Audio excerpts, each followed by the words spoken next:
गुलाबपुर गांव में सास गोमती देवी और उनकी बहू राधा रहती थीं।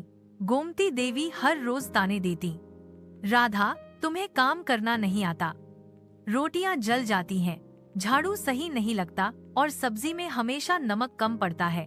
बेचारी राधा सब सुनती रहती।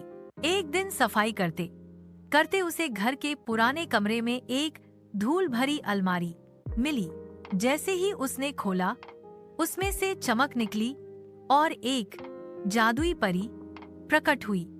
परी ने कहा, यह अलमारी खास है, इसमें से वही चीज दोगुनी होकर निकलेगी जो तुम नेक नियत से मांगोगी, लेकिन याद रखना अगर लालच से मांगा तो मुसीबत आएगी।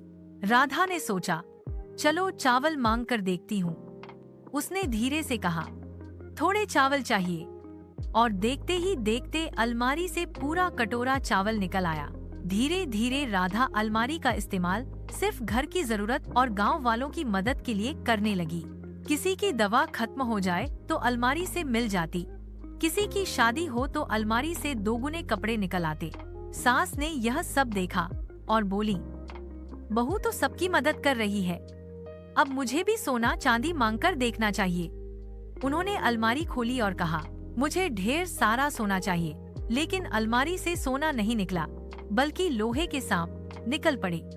सांप आंगन में फुफकारने लगे, लोग डर कर भागे। राधा ने हिम्मत दिखाई, उसने अलमारी खोली और सच्चे मन से कहा, हमें शांति चाहिए, डर नहीं। तुरंत रोशनी फैली और सारे सांप धुएं में बदल गए। सास कांपते हुए बोली, बहू मैंने लालच किया इसलिए मुसीबत आई। अब मैं वादा करती हूँ कि इस अलमारी का इस्तेमाल सिर्फ अच्छे कामों के लिए ही होगा। उस दिन से सास बहू ने मिलकर अलमारी से कभी अपने लिए नहीं, बल्कि हमेशा दूसरों के लिए चीजें निकालनी शुरू की। गांव में जब भी कोई संकट आता, लोग कहते, जाओ गोमती और राधा के पास, वहाँ से हमेशा मदद मिलती है। धीरे धीरे दोनों गांव की मददगार जोड़ी कहलाने लगी। सीख, जादू असली ताकत नहीं है, असली ताकत नेक नियत और दूसरों की मदद करने के इरादे में है।